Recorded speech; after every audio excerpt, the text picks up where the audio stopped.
పూర్వజన్మ సుకృతం కొలది పోయిన దశమి నవమి రోజున గాడ్డి గారి అనుగ్రహంతో వారి దర్శనం అవడమే కాక వారి అపారమైన దృక్కులు మా మీద పడంగానే మా బాధలన్నీ తొలగినట్టుగా మనకు వచ్చింది. వారి ప్రోద్బలంతోనే వారిని అడగకుండా నేను పద్యం రాయడం మొదలుపెట్టాను. జనవరి 5వ తారీఖున రోజుకొక పద్యం.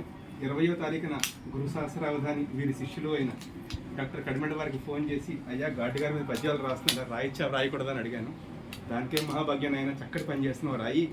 మరి పరిష్కృతం ఎవరు చేస్తారు? గురువు గారు పండితుడు అయి ఉండాలి, గాడ్డి గారి శిష్యుడు అయి ఉండాలి. అలా ఉన్నవాళ్ళు మీరు ఒక్కరు నాకు తెలుసు అంటే తప్పకుండా నేను చేస్తాను పరిష్కృతం అన్నారు. వారు ఏ నిమిషంలో అన్నారు.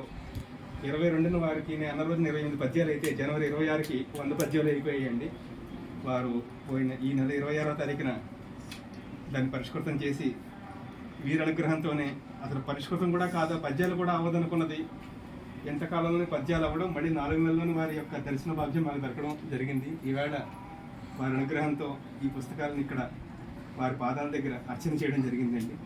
108 పద్యాలతో 108 పుస్తకాలతో వారికి ఏమీ రాని నేను నా చేత రాయించారు. వారి పాదాలకు శతకోటి వందనం. శ్రీ గాడ్డి గురుభ్యో నమః. దానికి ఇప్పుడు అమ్మవారి పూజ అది చేసుకుందరు కానీ తీసుకో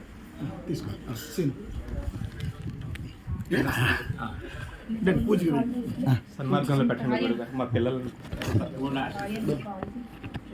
శ్రీ గాడ్డి గురుభ్యో నమః. అందరికీ నమస్కారం అండి. నా పేరు లింగం శ్రీనివాస్, మాది పిఠాపురం. వృత్తిరీత్యా దుబాయ్లో ఉంటున్నాను.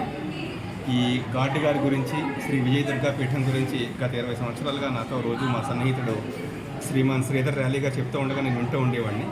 అలాగే 3 సంవత్సరాల క్రితం దాదాపు మా కోట స్క్రీన్ ద్వారా కూడా మరొక్కసారి మళ్ళీ గాడ్డి గారి గురించి తెలుసుకునే అవకాశం దొరకడం. ఎన్నో ఏళ్లుగా వద్దామనుకున్నా కూడా గాడ్డి గారి యొక్క అనుగ్రహంతో పోయిన దసరా నవమి రోజున ఇక్కడికి రావడం, వారి దివ్యాశీస్సు, వారి ఆశీస్సులే కాకుండా వారి దృక్కులు కూడా మా మీద పడ్డాయి. వారు ఏ ముహూర్తంలో మమ్మల్ని ఆశీర్వదించారో తెలియకుండానే వారి యొక్క అనుగ్రహంతో వారిపై గాడ్ గరిమ, శ్రీ గాడ్ గరిమ పద్యార్చన అని చెప్పి 108 పద్యాలతో పద్య కుసుమార్చన చేయడం జరిగింది. ఈవేళ దాని యొక్క ఆవిష్కరణ జరిగింది గాడ్డి గారి సమక్షంలో వారి పాదముల వద్ద. వారి చూడంగానే, వారి దర్శనం జరగగానే మాకున్న ఇబ్బందులన్నీ తొలగినట్టు, ఎంతో ప్రశాంతత.